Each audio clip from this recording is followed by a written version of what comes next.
değerli vatandaşlarımız, evlerinin balkonlarından, pencerelerinden bizleri izleyen çok değerli izleyiciler, hepinizi saygıyla, sevgiyle selamlıyorum. Ülkemizde büyük sorunlar var.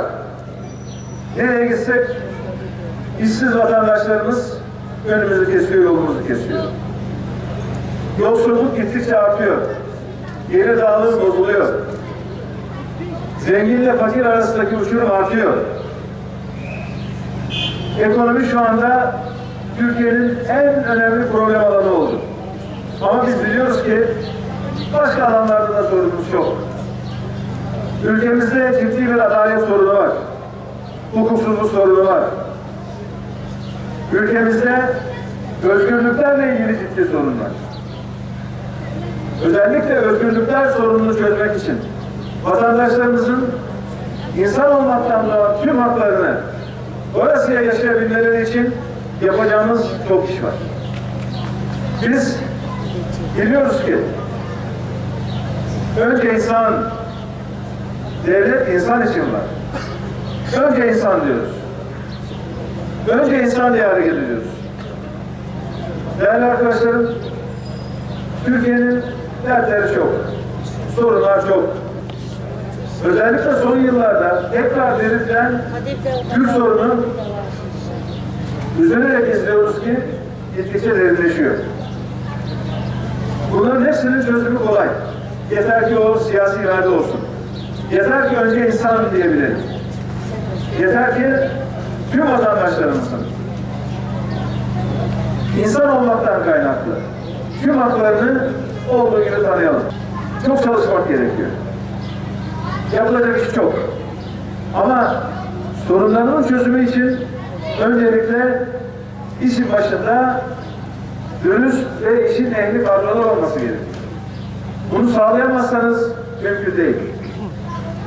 Sorun çok, problem çok ama nereden çözmemiz gerekir diye baktığımızda öncelikle devlet kadrolarında işin başında hem dürüst hem de işin ehli insanlar olması lazım.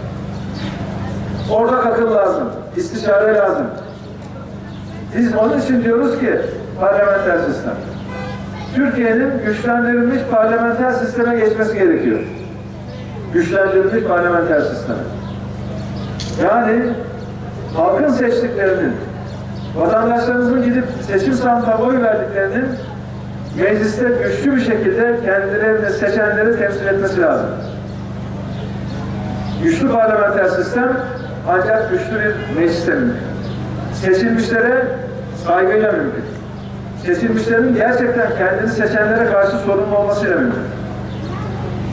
Yine adalet. Yargının tarafsız ve bağımsız çalışması lazım. Ancak tarafsız ve bağımsız bir yargı ülkede adaleti sağlayabilir. Siyasetten arındırılmış, gerçekten anayasaya, yasaya bakan ve vicdanlarının sesini dinleyen mahkemelerle bu ülkenin sorunları çözülür. Bunu da farkındayız. İzle, sizinle gurur duyuyor. İzle, sizinle gurur duyuyor. İzle, sizinle gurur duyuyor.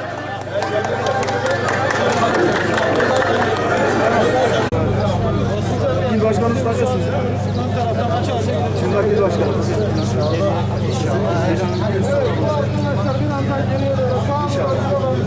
Evet, öyle.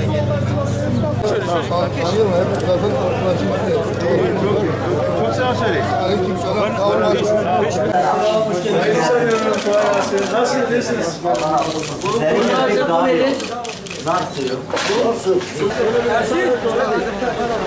Sayın Başkanım, bu gençler yolcusu gözler. Sağ olun.